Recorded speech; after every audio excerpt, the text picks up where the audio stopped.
Primero, una presentación así muy espectacular, gracias.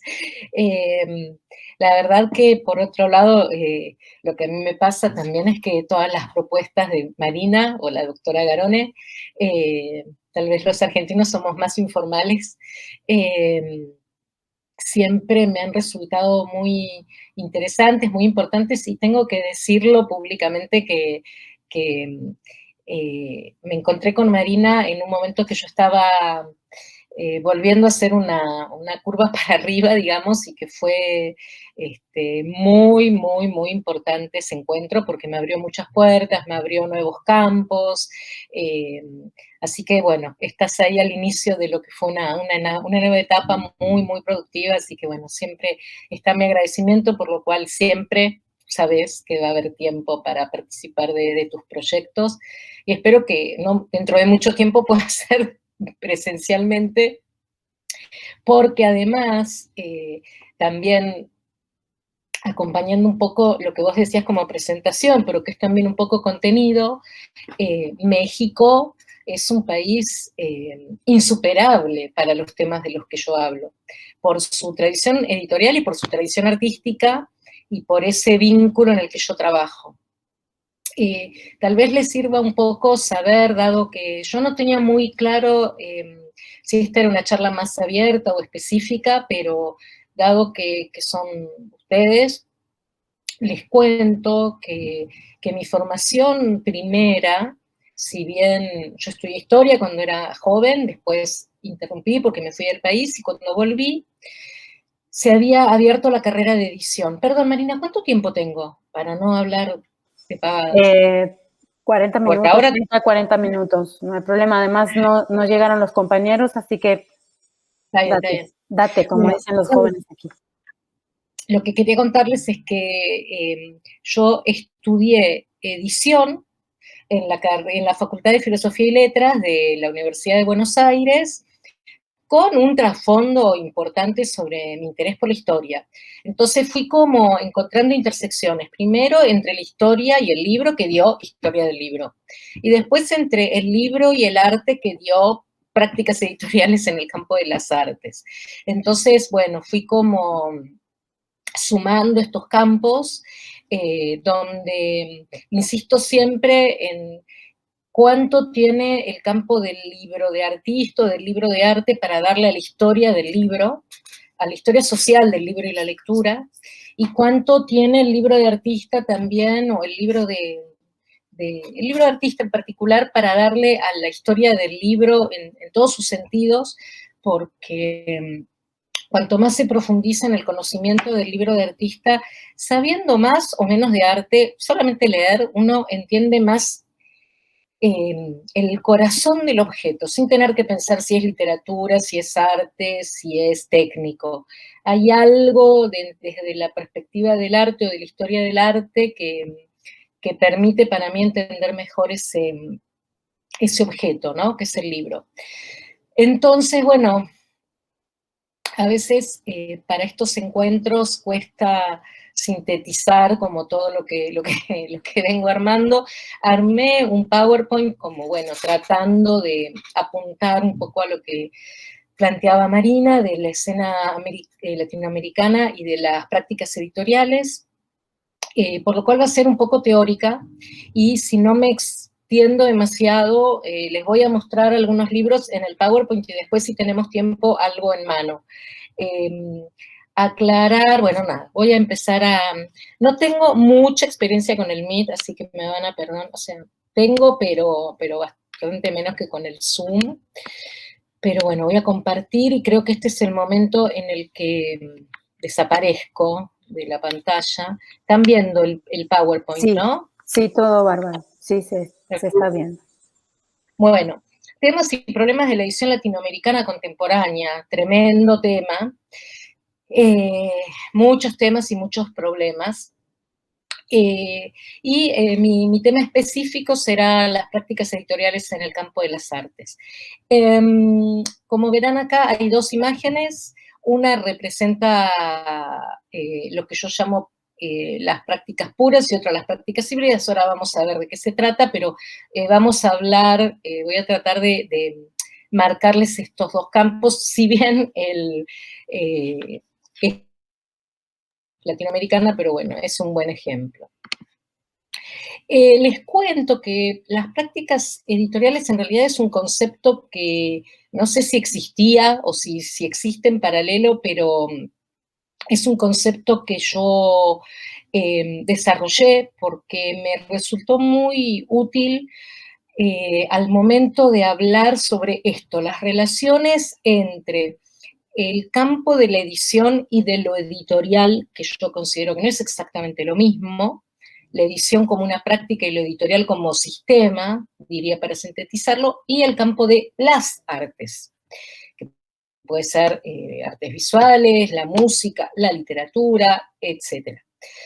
Entonces, me di cuenta que yo estaba trabajando en un campo, por supuesto, yo como les decía, vengo de la edición, después hice un máster en gestión cultural, donde me empecé a interesar mucho por los museos, y de ahí me di cuenta que, de nuevo, las intersecciones tenían que ver con la relación entre las publicaciones o entre los libros y el arte. Entonces, para poder trabajar tanto la práctica de los museos o de los libros de arte como los libros de artista, construí este concepto paraguas que era el de las prácticas editoriales en el campo de las artes. Y que se definen un poco como el trabajo editorial, que son aquellas que implican un proceso consciente además, ¿no? De creación, selección, escritura, edición y diseño, con el fin de publicar un libro o algún tipo de objeto impreso que tenga distribución o de crear una obra de arte.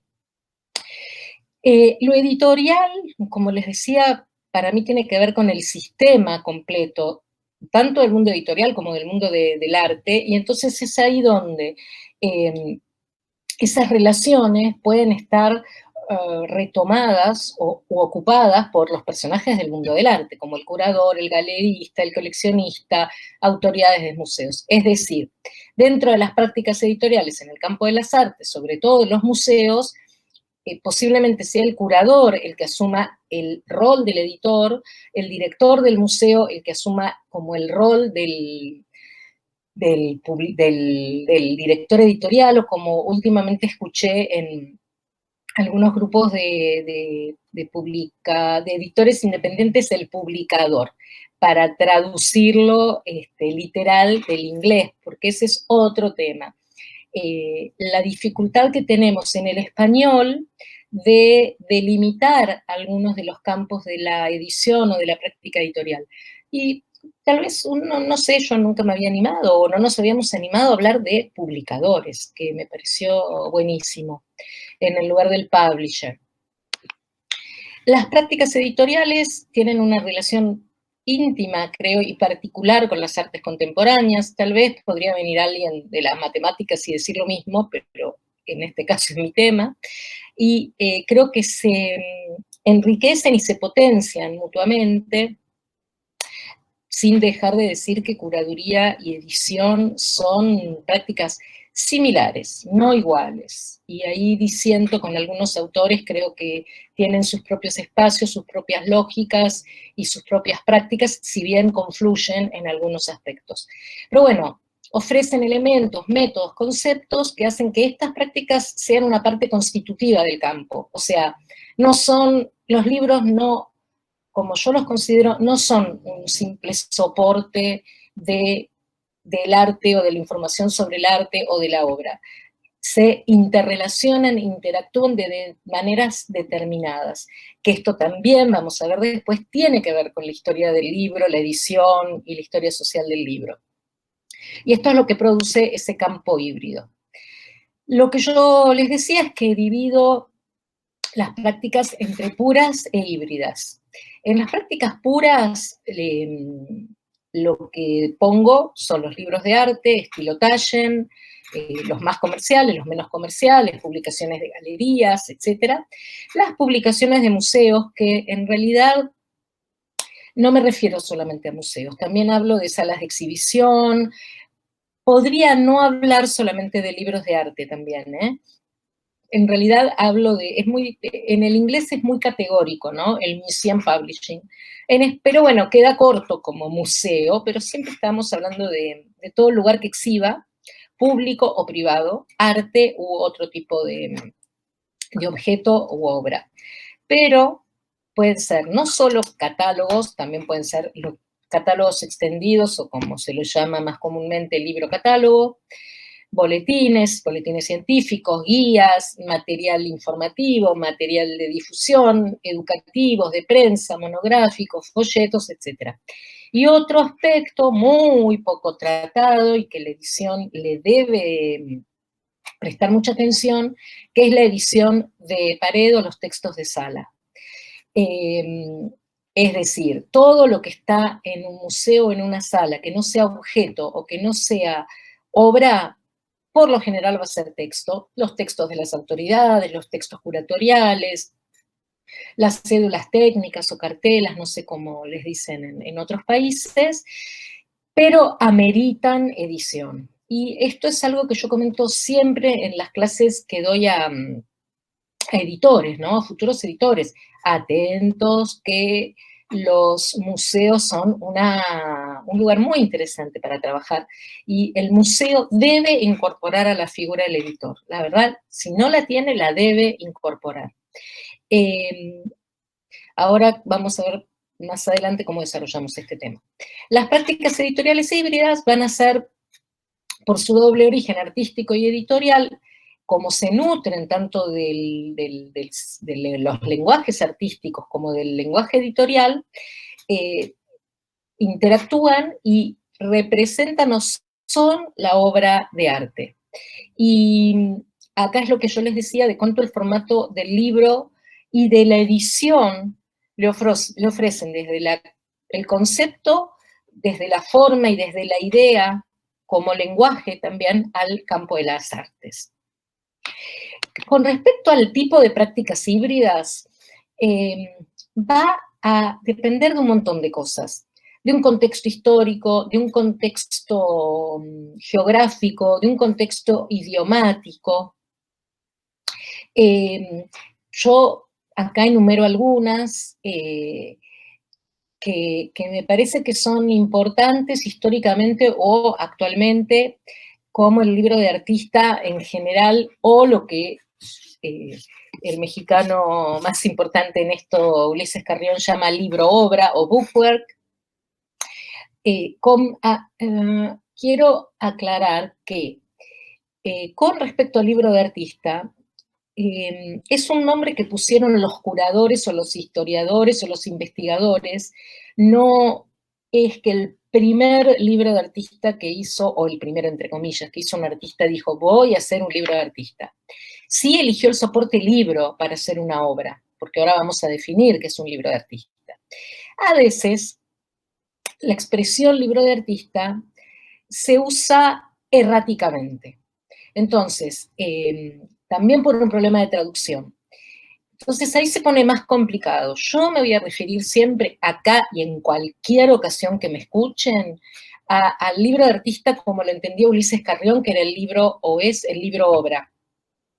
En francés, decir livre d'artiste es hablar de un libro de lujo o de un libro ilustrado, de los libros que tienen obras de artistas famosos con textos también famosos, pero bueno, un libro que si se quiere podría anteceder a esta idea del libro, pero no es al que yo me refiero como libro de artista. Siempre tengan en cuenta que, después lo voy a definir mejor, cuando hable del libro de artista hablo entonces de el libro como una obra de arte, que esto tiene ciertas consideraciones. El libro como exposición, también no confundir con el catálogo, porque el libro como exposición consiste en pensar una muestra en un soporte libro. Ustedes vayan haciendo como una abstracción, pensando al libro como un objeto, como una zona de acción, como un escenario, como un soporte, como si fuera una tela, como si fuera una pared, como si fuera una madera, cuya particularidad es que tiene partes, que tiene una tapa, que tiene una encuadernación, que tiene partes internas, que tiene páginas y que tiene una supuesta linealidad. Entonces, si se encarga un libro o una exposición como libro, históricamente esto quiere decir que son muestras que se han pensado con el objetivo de convertirlas o de exponerlas en libro y no en una sala. El libro como performance es una práctica que está, creo que sucediendo mucho. A ver, tal vez es la más remota y es a la vez la más contemporánea, porque podemos pensar la lectura misma como un acto performático, ¿no? Como un acto de acción, como un arte vivo. Pero hoy por hoy también muchos artistas contemporáneos realizan libros vivientes. Estamos hablando de extremos, ¿no? Del arte contemporáneo tal vez, pero también el libro como performance en el sentido de ser algo performático cuyo destino sea ser publicado en un libro, a partir de fotografías, por ejemplo, como tal vez obras efímeras. El libro objeto, que hay una clase de libro objeto que se asocia al libro de artista y otra clase de libro objeto que se asocia a la escultura. No los incluyo dentro de los temas que yo trabajo, si bien creo que muchos de esos libros escultóricos representan o transmiten o trabajan sobre la idea del libro o el libro como metáfora. Entonces, no los desmerezco, pero tienen como una lógica distinta por el simple hecho de que no se abren, ¿no? De que no hay una manera de interactuar. Como esto no es ciencia y como la creación de libros de artista o dentro de las prácticas híbridas es muy amplia, siempre podemos tener el caso que rompa estos parámetros. Y está bien, ¿no? Puede romperlos, porque además vivimos en una era del arte, de las artes expandidas, pero en general hay ciertos objetos, o hay ciertos, sí, esculturas o objetos escultóricos que representan la idea del libro, pero libro, con la tecnología y la funcionalidad de un libro, no son. Y eso, para la mayoría de los investigadores, está en el campo de lo escultórico.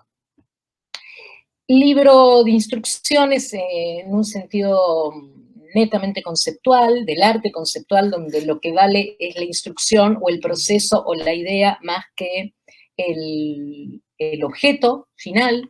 Libro como espacio de soporte expositivo, ya lo dijimos. El fotolibro, que es una zona compleja, porque hay muchas cosas, o pocas, pero de las pocas que hay, todas dudan sobre el fotolibro como libro de artista. Yo creo que en el origen, el fotolibro, cuyo origen es la obra de un artista, es un libro de artista o un fotolibro de artista, pero hay muchos libros que tienen fotos que no fueron realizadas con un objetivo artístico, como los libros más emblemáticos de la primera época del libro de artista en Estados Unidos, y que ellos mismos dicen, esto no es un fotolibro, porque yo digo que soy el artista, que esto no es un fotolibro. Como una manera, también hay un artista argentino que justamente entrevisté ayer, que dice que arte es aquello que el artista dice que es arte.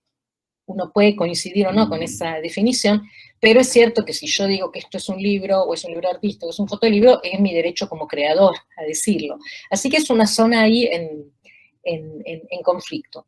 Y libros de poesía concreta, poesía visual, que pueden ser no solo el soporte para la poesía concreta o visual, que es un género muy, muy amplio, también híbrido entre la literatura, el arte, la edición, y a veces poemas que necesitan de ese soporte del libro o de esa linealidad, porque no se expresan solo en una página o solo en algunos versos, sino que se pueden desarrollar a lo largo de todo un libro, o con las formas que implica un libro también hay muchos casos.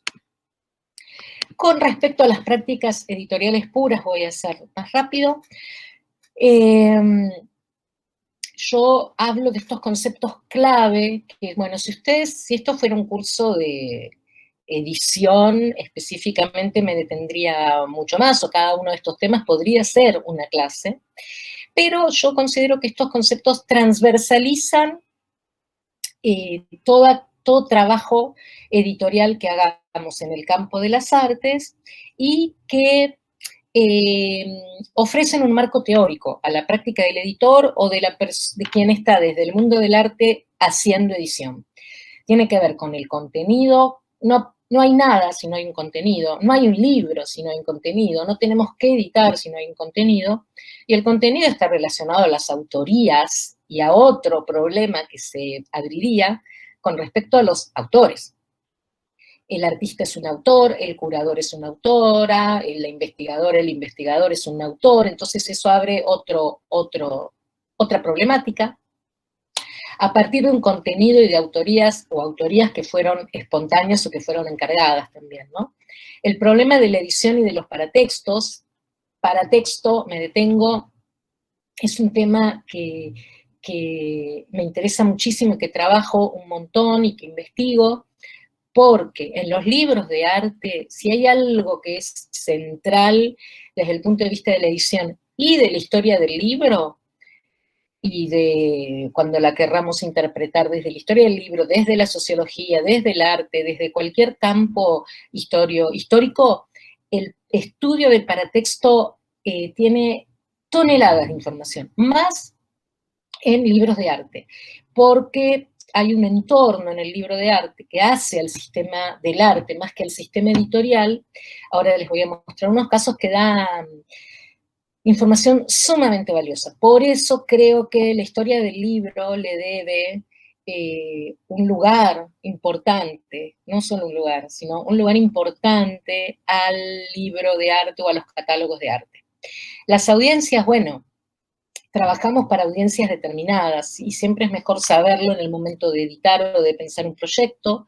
La experiencia editorial como una experiencia que suma la experiencia de la lectura de diferentes sistemas de signos, visuales, verbales, musicales, matemáticos, lo que sea, más el contacto con el objeto. Entonces, esto se desarrolla mucho más en un libro de artista, tal vez que en un libro de arte, pero el hecho que el libro sea más grande, más chico, blanco y negro, color, genera diferentes experiencias, hasta la indiferencia, si quieren.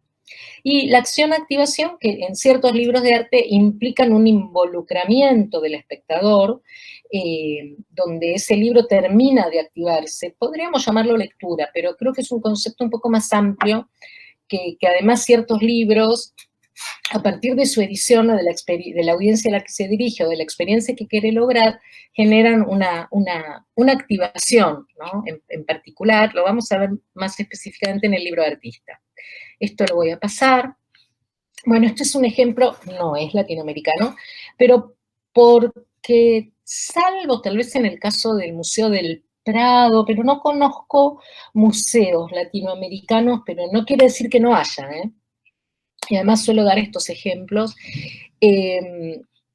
Estos son catálogos de los libros que publicaron tanto el MoMA como la Tate de Londres. Catálogos de títulos. A ver, este está filmado, a ver si se ve. Lo que les quiero mostrar es que los museos pueden publicar no solo los catálogos de las muestras, sino otra clase de libros, casi como si fuera un modelo editorial. Y luego hacen un catálogo de derechos, como si fuera una editorial, lisa y llana. O sea que hay museos que son editoriales, usando la marca del museo, que es una identidad muy fuerte. O sea, no es pavada este concepto de MoMA Books o Tate Publishing. Y está puesto, no es MoMA, ¿sí? Es una marca. Pero verán que es un catálogo común y silvestre de títulos, o sea, de derechos de autor. Sigo, y acá está lo que les quería mostrar. Yo hice una investigación en el Museo Nacional de Bellas Artes sobre las publicaciones del museo. Tenía que hacer un trabajo sobre el patrimonio del museo, o sea, de las publicaciones relacionadas a lo patrimonial. Entonces mi trabajo se llamó De las políticas patrimoniales a las políticas editoriales.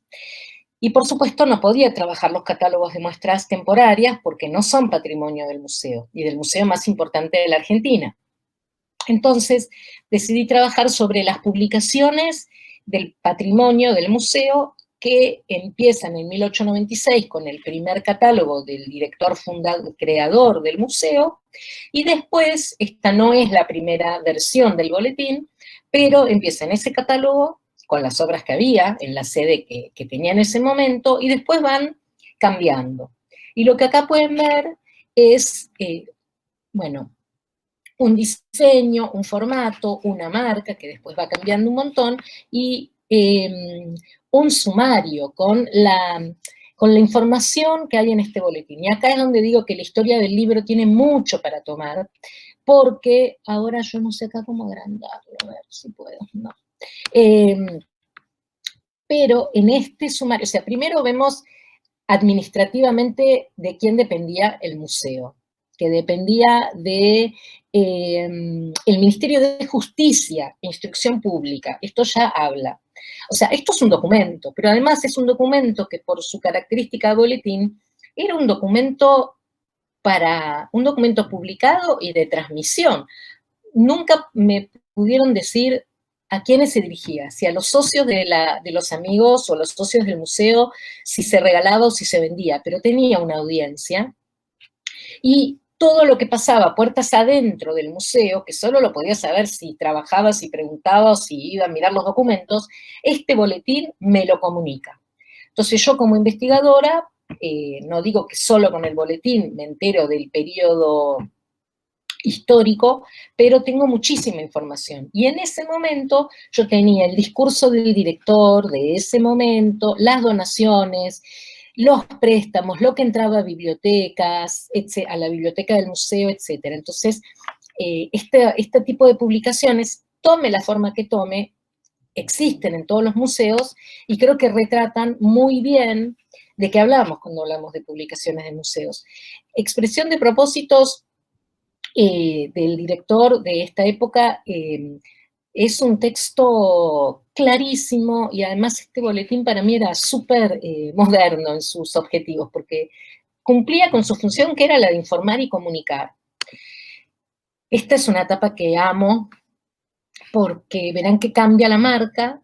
Después hay muchos temas de la edición, como qué número ponen, el año, volumen, como si empezara una época nueva, ese tipo de cosas que también da para estudiar.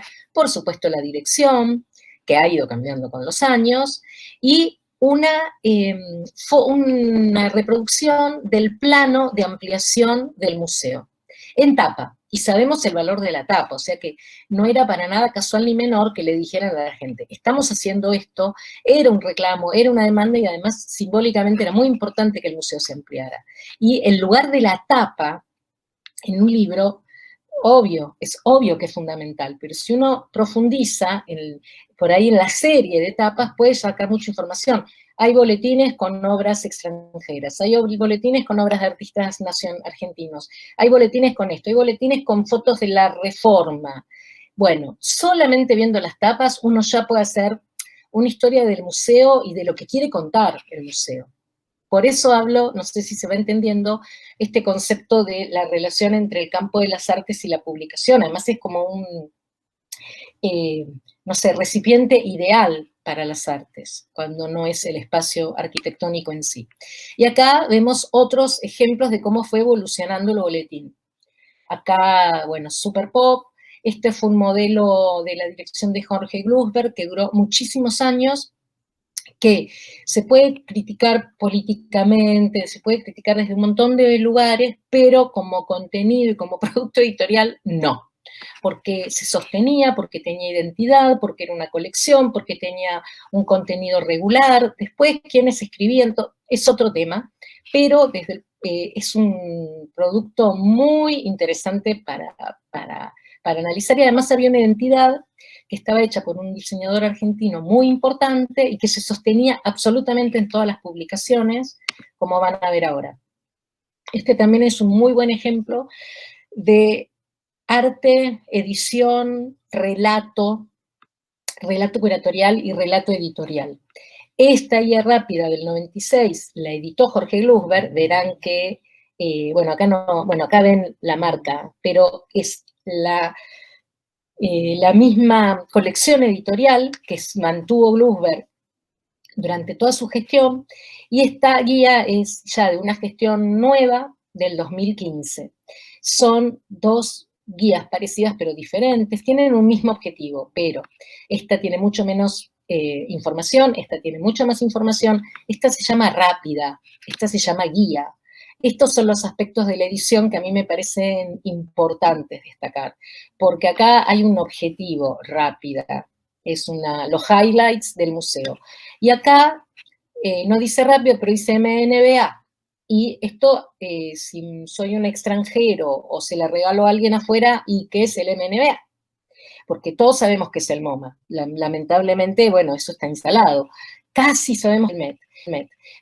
Pero MNBA, la obra, la foto, que es una foto horrible, pero bueno, es como una foto del sitio, ¿no? Y acá vemos también un montón de cuestiones que están hablando de la gestión, del sistema del arte, de lo que se quiere transmitir, y va mucho más allá de lo estético, como comprenderán. Esta es una joyita que encontré en el MUAC, en el Arqueia, ahí, en su hermoso campus. Un libro sobre formularios de museos. Es un libro en serio, o sea, se hizo por la Asociación de Museos de Texas y tiene una suma de formularios hermosos. Para mí, hoy, fuera de ese contexto, es un libro de artista, porque es genial, pero es una muestra también de lo que estoy diciendo en un punto extendido a todo el funcionamiento completo del museo. Es una preciosura. Esto es este tengo el video.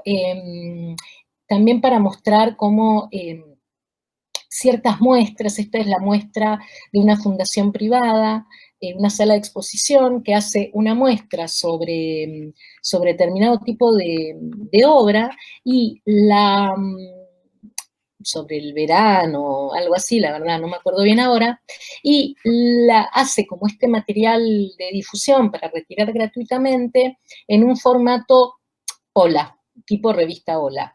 Entonces, los textos son de curadores, de investigadores, pero se mantiza, digamos, una revista, no, podría ser una revista muy popular de la Argentina, también de cuando éramos chicas, Radiolandia, pero podría ser Cara, y tiene los contenidos de la muestra, más otros que complementan, pero en este formato revista. Se puede jugar también con esto, ¿no?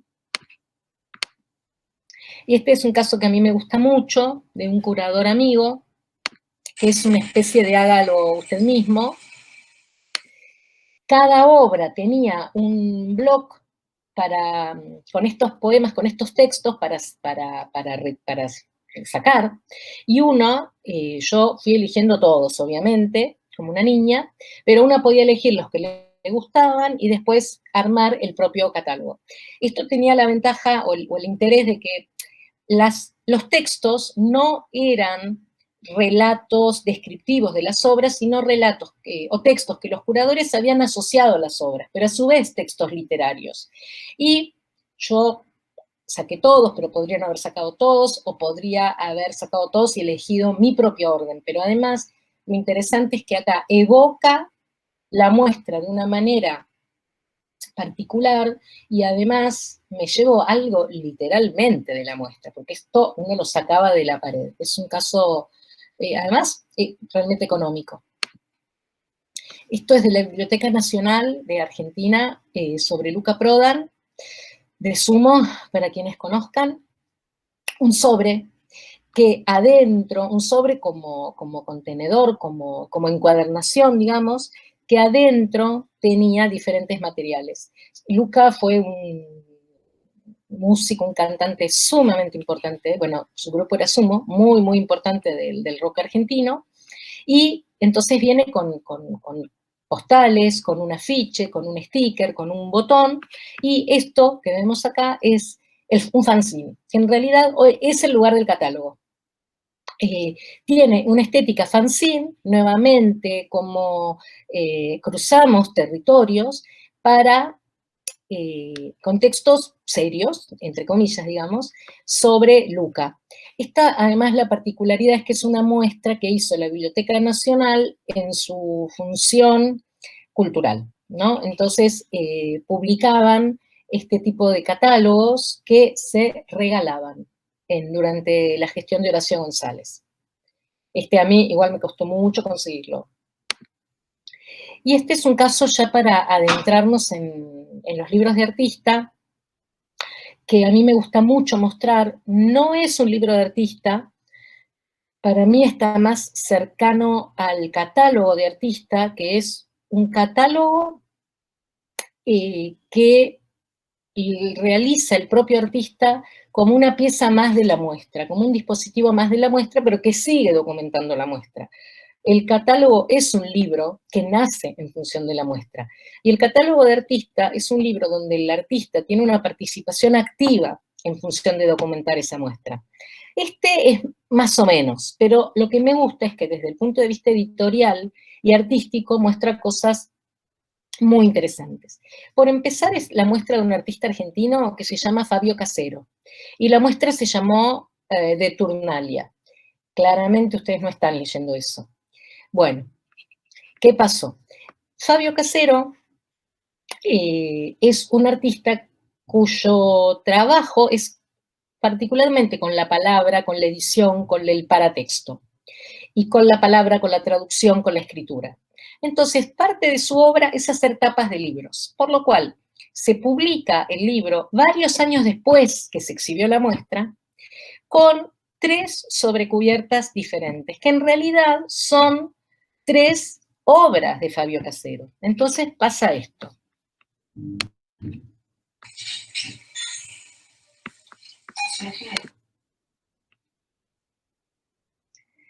Es decir, esta es la edición. Acá hay un solo ISBN. El libro es siempre igual, pero lo que cambia es esta sobrecubierta que después van a ver. Les voy a mostrar cuáles eran las otras 2 opciones. Y ahora viene otro caso curioso, que es el tema del índice. Van a ver que se repite el índice, además en el lugar del índice. Voy a ver si lo paso rápido. Bueno, son índices, índices, índices, índices. Y en realidad los índices que están también al principio de la obra, del libro, son una obra. Y después vamos a ver en una foto que no es muy elocuente, que en realidad todos estos índices estaban expuestos, ven, acá ven la foto en la vitrina, como una obra. Después vienen sus otras obras y él sigue trabajando con estos conceptos, ¿no? De paratexto, ahora van a ver las tapas, trabaja con la selección o con intervención de tapas dedicadas. Y ahora, a ver, estas son las tapas, que van a ver después una foto en una vitrina. Acá está la que me tocó a mí, es un juego buenísimo. Igual a alguna gente no le gusta mucho porque dice que confunde y que no es un buen aspecto de marketing. Puede ser cierto, pero bueno, se apuntaba a otra cosa, ¿no? Sobre todo si se hubiera vendido al mismo tiempo que la muestra, ven, acá tienen los libros. Bueno, y él después trabaja con otro tipo de material, siempre textual o con traducciones. Y yendo al campo del libro de artista, es un libro que me gusta mucho, de un chileno, porque si bien no es un libro único, o sea, no es una obra única, mejor dicho, sí es una obra única, pero forma parte de una serie que tiene volumen 1, 2, 3, 4. Entonces, cada libro es único porque es con objetos encontrados, objetos que encontré en la calle. Este libro, ahora espero que lo puedan notar, todo está encontrado en la calle y pegado con esa cinta amarilla. Para mí esto forma parte de lo que yo llamo el nuevo paradigma del libro de artista que, yo no lo llamo, en realidad está funcionando este nuevo paradigma que es publicar como práctica artística. Es decir, ya no hacer un libro de artista, sino pensar el proyecto editorial como algo artístico. Y este caso es muy claro, yo no tengo los otros tres, la verdad los debería ver si están, pero él trabaja 4 volúmenes que tienen una coherencia también, un criterio editorial de colección, publicar como una práctica artística cuando el proyecto editorial, creo que acá en La Plata también hay proyectos del estilo Carlos Ríos, la oficina perambulante, cuando todo el proyecto editorial se convierte de maneras distintas en piezas de una obra. Es un concepto, yo entiendo que a veces puede ser difícil, pero uno se va entrando cuanto más entra en contacto con estos objetos. Este para mí, además, es un excelente ejemplo de una narración, del relato, de una estética, porque tiene sensibilidad, tiene ritmo, a mí me parece un libro súper bueno, y además la virtud de que trabaja con basura prácticamente, pero no se lo ve sucio o desprolijo, ¿no? A mí es un ejemplo que me interesa mucho.